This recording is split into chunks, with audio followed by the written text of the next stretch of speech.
Hello everybody, Jason here from the At the Coalface podcast.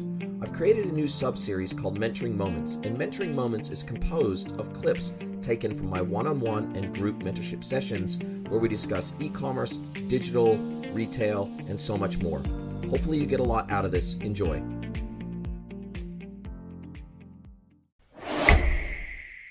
Yeah. So how are your clients doing? Are they feeling the year-end crunch?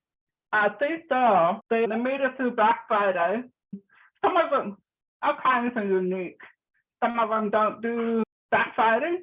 They wait until Christmas. And so the ones that don't do Black Friday are getting ready for Christmas. The ones that did Black Friday don't do Christmas, but now they're looking forward to 23, looking at 23. So.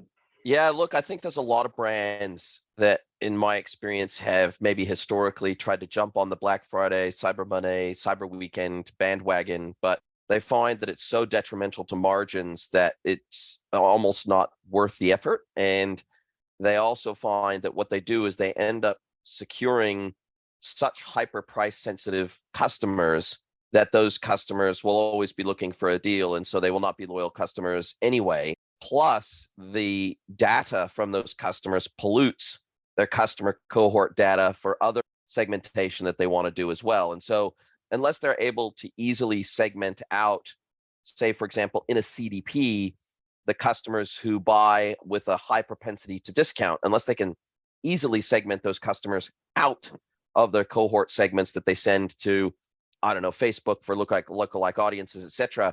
The thing is, you don't want to court price-sensitive customers. That should never be your goal as a brand. Your goal as a brand should be to find the customers that are aligned with your brand, aligned with your values, aligned with the category. And the customers will have, in the beginning, they admitted they felt like they got caught up with, this is what everybody else is doing. And now they're pulling back and going, wait a minute, this is not who we are.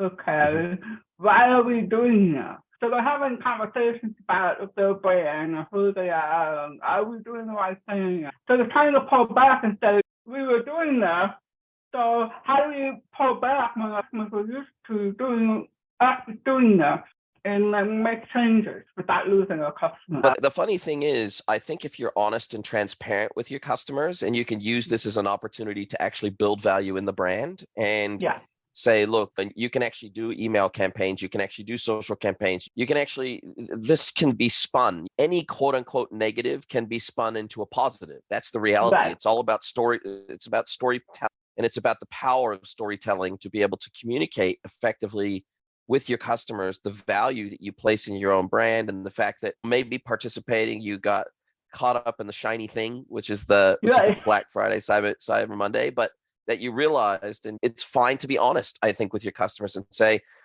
we realize this is not actually aligned with our brand values. We realize this is not aligned with our brand ethos. It's not aligned with where we want to go as a brand and the value that we think we represent. And so therefore, we've decided to not participate. And we realize, and we admit, that may not make all of our customers happy, but hopefully the customers that we are closely aligned with, this will make sense to them.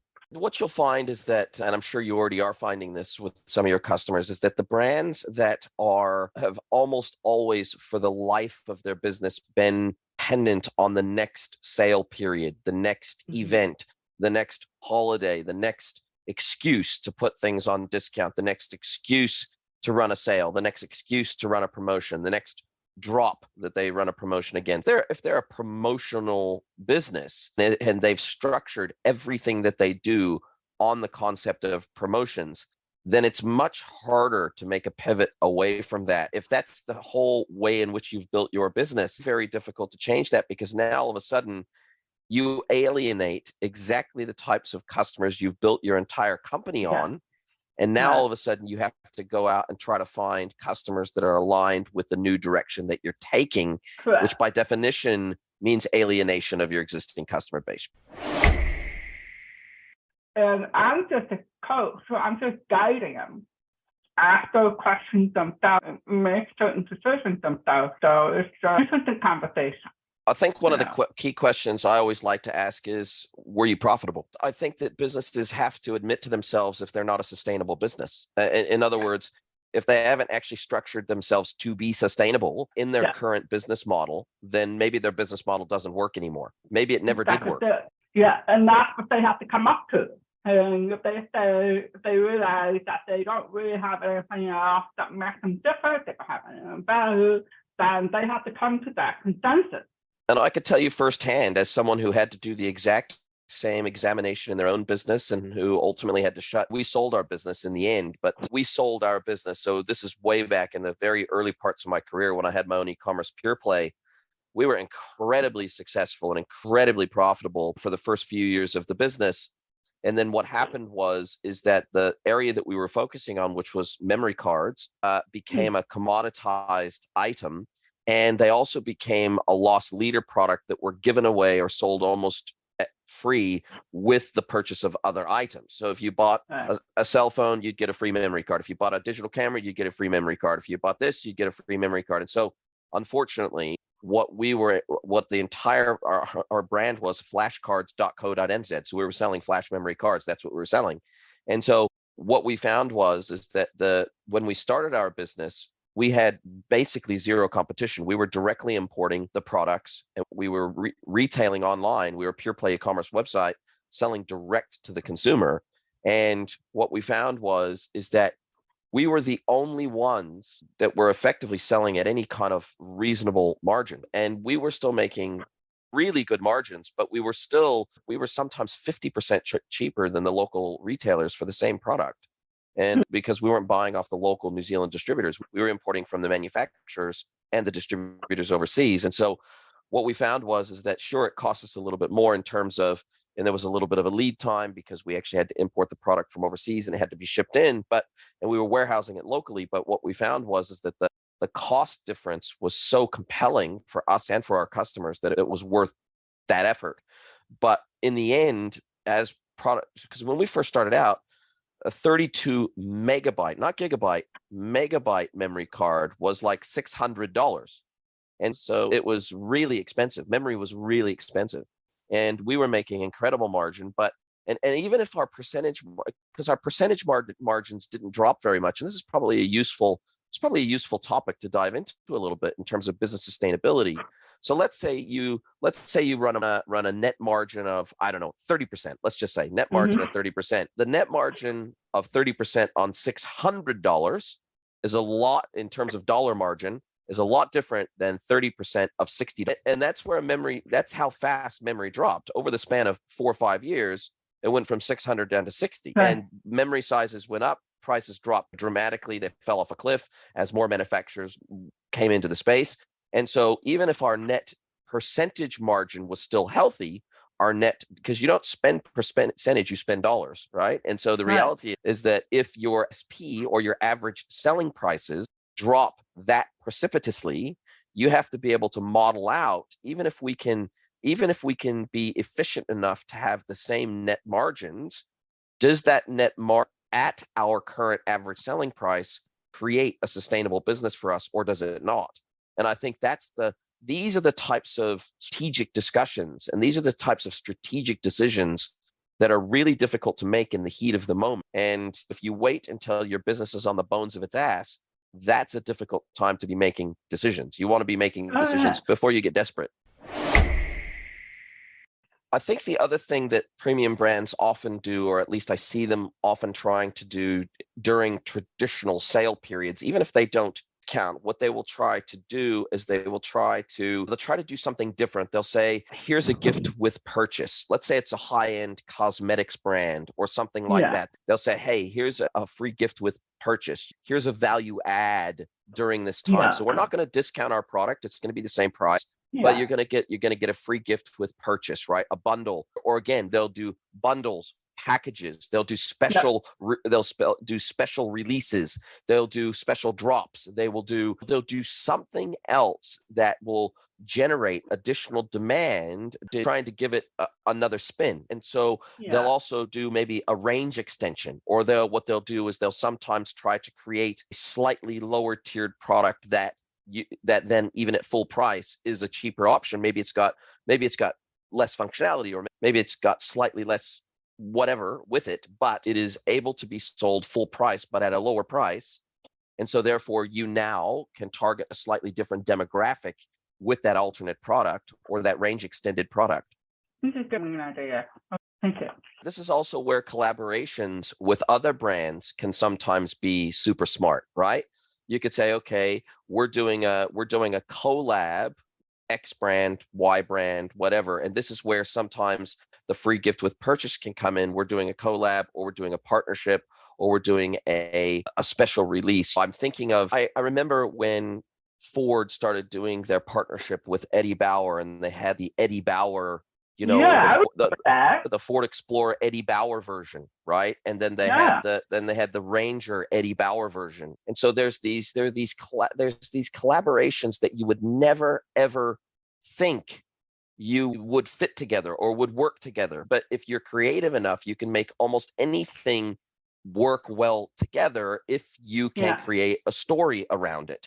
And I think I think that this is going to come down to a scenario where, for example, I think you're going to start seeing some furniture brands, for example, seeing collabs with the likes of famous industrial designers or phone designers or car designers, or you're going to start seeing collabs that we wouldn't traditionally see together, because I think those collabs all of a sudden are going to start to make sense in the new world where brand matters more than the cheapest product, where story matters more than the cheapness of the product or the price of the product.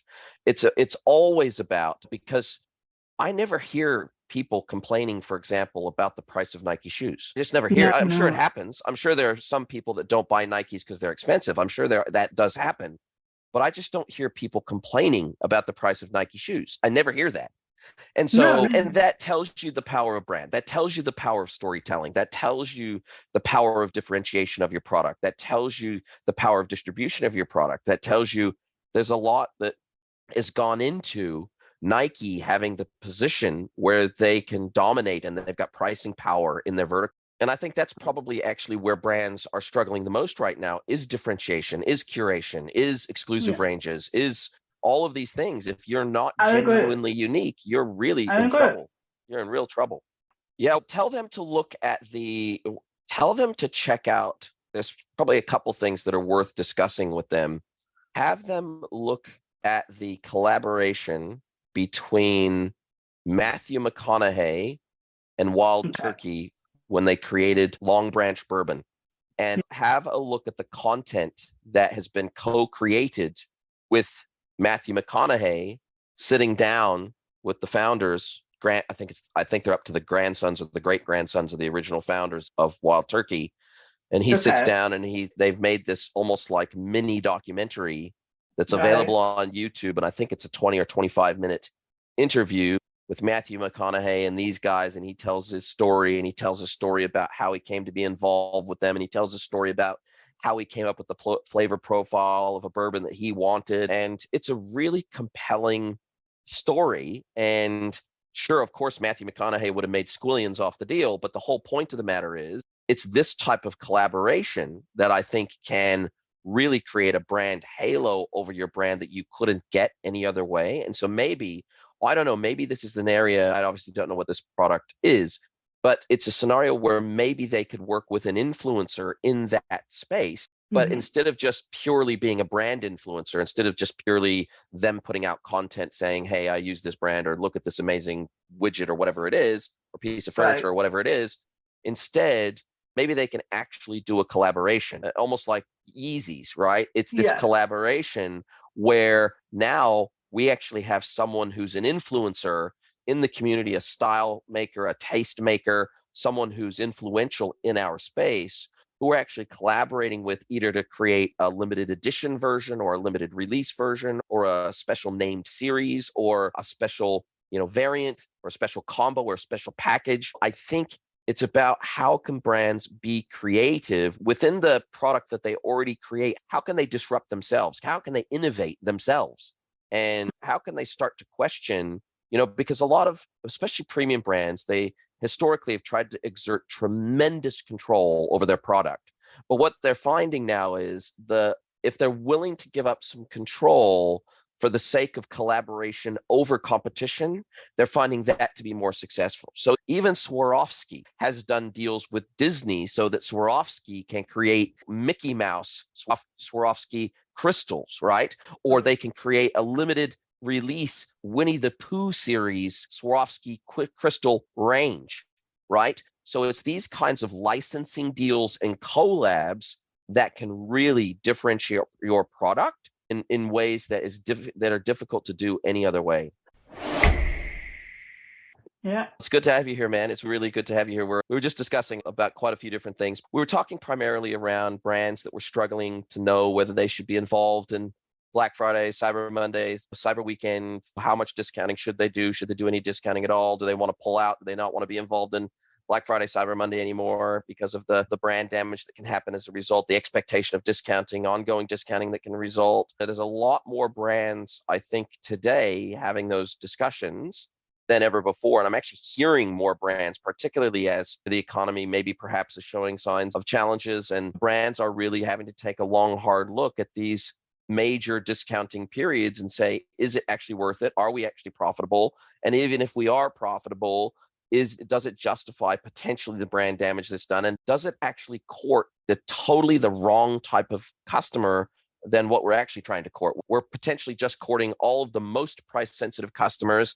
And the moment that they can find something cheaper elsewhere, they're never going to be brand loyal to us anyway for the long term. So is that the kind of customer we actually want on the books? And therefore, even if we secure them during this time, would we then turn around and segment them back out again the moment that we're going out and trying to create lookalike audiences? Because we actually don't want more customers like this. That's a very interesting topic, I think. And unfortunately, I have examples to report on both sides of that coin. So I think it was about 2 years ago was the first time we ever put out a Black Friday offer. And I had a couple of proposals on the go at the time that I was hoping to close before the end of that year. And one of those clients actually jumped on board when he saw the Black Friday offer and he just pressed the button. But I knew he was going to press the button anyway. Yeah. I thought to myself, oh, did I just give away a whole lot of margin unnecessarily? And this year we decided actually not to put out a Black Friday offer, because to me, the whole Black Friday theme seems to be more focused, more consumer focused, and that's not the market we play in at all. So I decided not to, and it hasn't made a difference one way or the other. All the deals that we're working on are proceeding. No one said, oh, have you got a Black Friday offer or anything like that? I don't know. It worked in that one case, but at the cost of margin. But that's the only time I actually had a direct response to a Black Friday offer, if you wish. Wow. Yeah.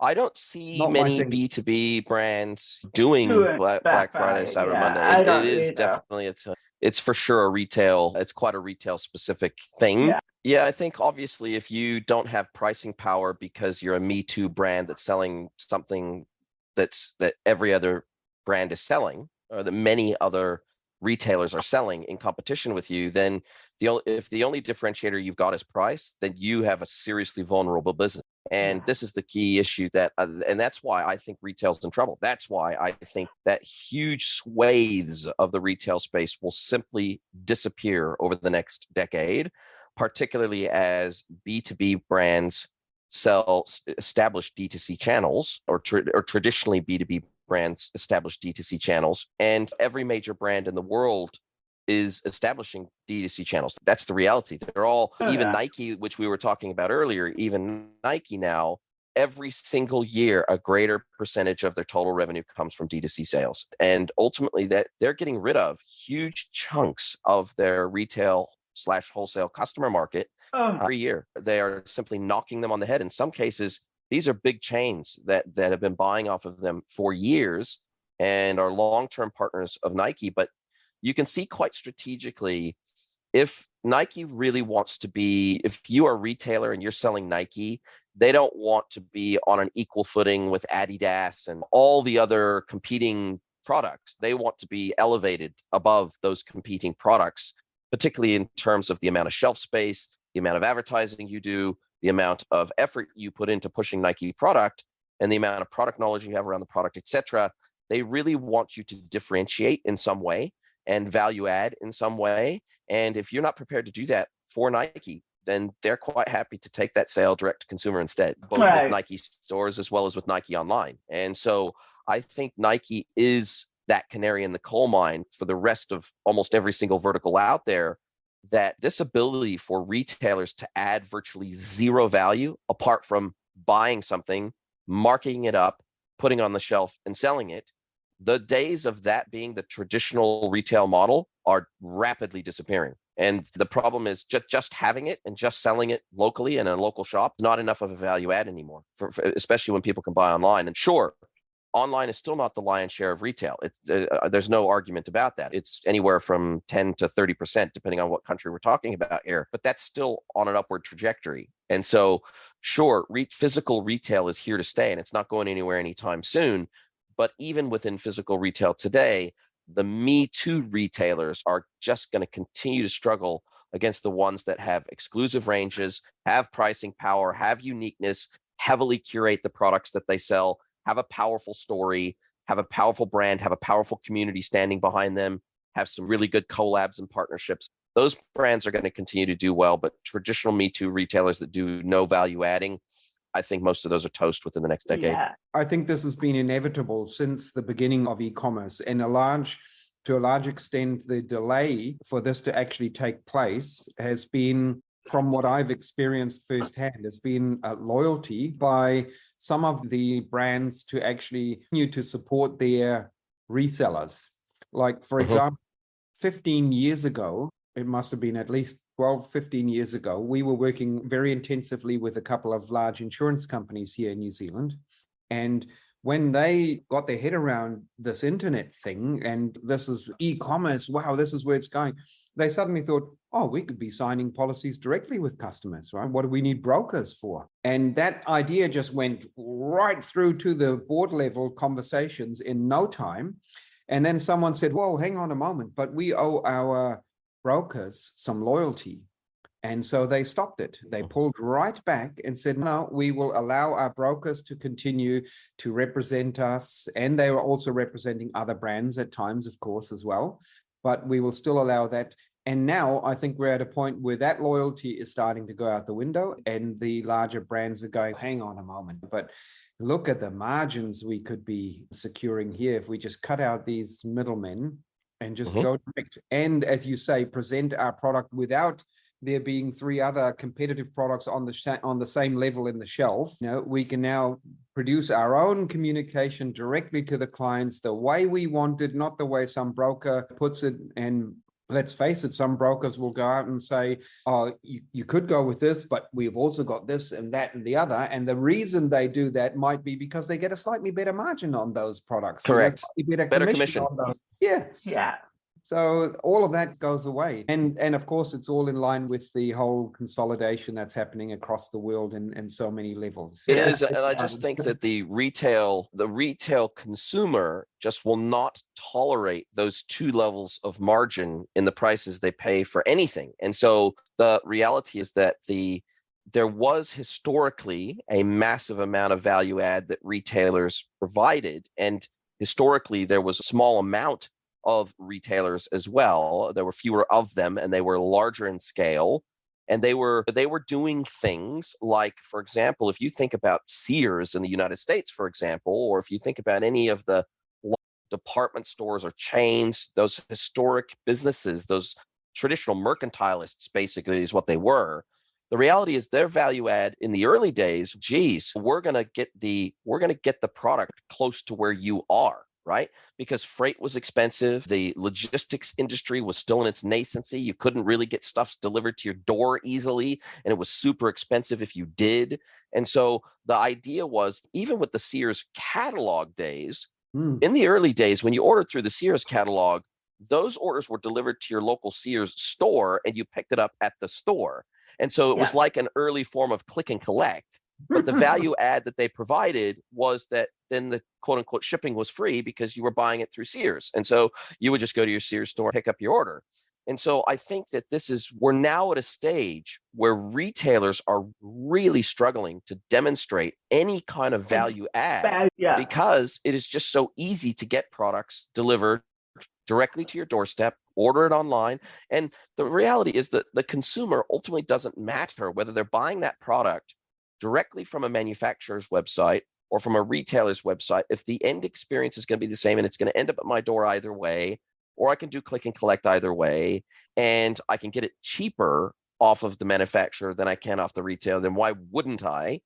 And I think the other thing that we're forgetting here is that marketplaces are largely replacing retailers. So those aggregator retailers that are just simply Me Too retailers that are just selling a plethora of the same stuff that everybody else is selling, that's now been taken over by marketplaces. And so marketplaces are the unified shopping cart of the online world. They are the department store of the online world. And so if I want to go and if I want to go online and I want to buy products from 5 or 6 different manufacturers in one place, or 5 or 6 different brands in one place, and have them all aggregated together in one cart with one payment, then I'll go to a marketplace and I'll do that. I'll go to Amazon and I'll do that. Or I'll go to eBay and I'll do that. Or I'll go to Trade Me and I'll do that.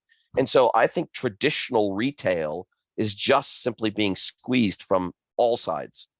It's an interesting time. I think retailers are going to do it tough. And I think in a high interest rate environment where consumers are spending more of their disposable income just for both staples, meaning food and shelter, combined with the interest rates and the greater percentage of their income that they're going to be spending on repaying their mortgages, obviously, that is going to absolutely have trickle down effects on retail. And I think that the retail brands that are dealing A in necessities, but also B in the desires, and they really appeal to the emotional desire of the human, I think those brands will probably do okay, particularly where they have uniqueness and they've got some sort of brand power. But the rest we see this playing out even in grocery. That's why I think we see house brands continuing to grow in grocery. We see house brands continuing to grow because that is grocery's version of direct to consumer. That's like their version of it, right? Sure, I've got Doritos on the shelf. Sure, I've got the name brand Doritos for you. But next to it, I've got my house brand of tortilla chips, and it's 50% less expensive. And maybe it's a copy of the Doritos. It looks and tastes pretty much the same, but it's 50% less expensive. It's my house brand. And that's why I think we're also seeing the rise of house brands, because it's their version of D2C, and it's their way of discounting. Whereas if someone really wants the Doritos brand and they're willing to pay that price, then I'm going to make a great margin on the Doritos brand as well. But if you want to, we don't have to discount the Doritos brand to get your business. We'll offer you a cheaper house brand instead if you want to buy cheap. Yeah, it's targeting different customers. And having worked for a food manufacturer in the past, some of those products that are showing up under white labels are in fact the same product. Yes, Costco does with Kirkland. Yeah, Costco. Some people develop loyalty to those brands because once you buy them, they say, "Oh, it's fine, keep buying it." Exactly. It does take a long time to change consumer behavior, but once it's changed, it's really hard to change it back again. Consumer behavior is often, it's like the flow of water. It just finds the easiest path. And if I can go and buy a product like over the last 15, 20 years, I've bought how many Apple products? I've never, ever bought one Apple product from a retailer. I buy them all directly from Apple. Now, all my history is there. And when I call Apple and say, "Oh, you remember those earpods I bought or AirPods I bought 3 years ago?" They look it up and, "Oh, they're out of warranty, but we'd still like to help you." I had a laptop, a MacBook Pro, blow up. The battery literally exploded. That was a 10-year-old MacBook Pro. I was on holiday overseas in Germany using it just to log into my local network. And the battery exploded. The whole case of that laptop went from being an inch or less than an inch, it went boom, it was like this, the whole thing exploded, was way out of warranty.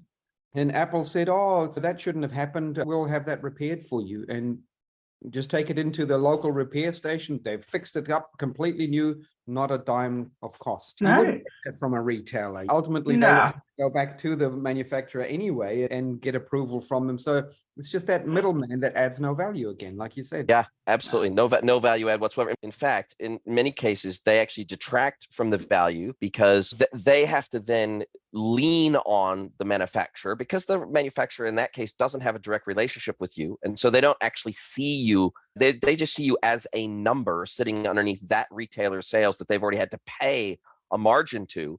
So they don't actually have the extra margin from that sale to play with to give you a great service. So that, in other words, that retailer then has to lean on their relationship with that supplier and say, hey, we sell $5 million a month for you of these products. You will take care of our customer because we're a big customer of yours. But still, the manufacturer still at that point has less incentive to work with you, and certainly less margin to play with to work with you than if you've bought off them direct, because effectively they haven't had to hemorrhage the retail margin. They've captured, if not full retail margin, they've certainly captured the wholesale margin and partial retail margins. And so they've just got more margin to play with to look after you. And I think you're a prime case of that, Mark. Is Apple made full profit off of you, off those products. And so they're like, hey, he's a loyal customer. We know exactly what his purchase history is. He spent thousands and thousands of dollars with us over the years. We definitely want to keep this guy happy because he's likely to be a lifelong customer of ours. And if we piss him off over something relatively minor that costs us, total net cost to us is actually almost nothing in the grand scheme of things to keep him happy, because at the end of the day, they're using their own repair techs. So these are people they're employing anyway. That's right. No, that's a great example, I think. And it's certainly created that brand loyalty in me. I can confirm that's for sure. I don't even think about other hardware anymore. It's hey, you're not on a Mac? Sorry about that. Yeah. Anyway. And look, I think a lot of brands could learn from Apple. I think a lot of brands are trying to emulate Apple, but there's so many ways in which Apple has built a moat around their business, and it's almost innumerable. And it's taken them because I remember the early days of Apple Mac versus Windows, and how Mac was playing second fiddle for many years, and they were relegated. Oh yeah, I remember the Apple IIe. I remember the very first version of the Mac. I remember going over to my neighbor's house. His family was a Mac family right from day one. We were a Windows family. And I remember going over to his house and seeing this little cube sitting on his family's dining room table. And we were using them at my school because, of course, Apple did deals with schools. And they were the first people to do deals with schools. And so every single classroom in our school had a Mac. Yeah. That was, I think, probably their first effort at moat building that worked really well. And it started to become ingrained that people knew what an Apple was. In fact, when they thought of a computer, they thought that a Mac was the computer for them. That was the personal computer for them.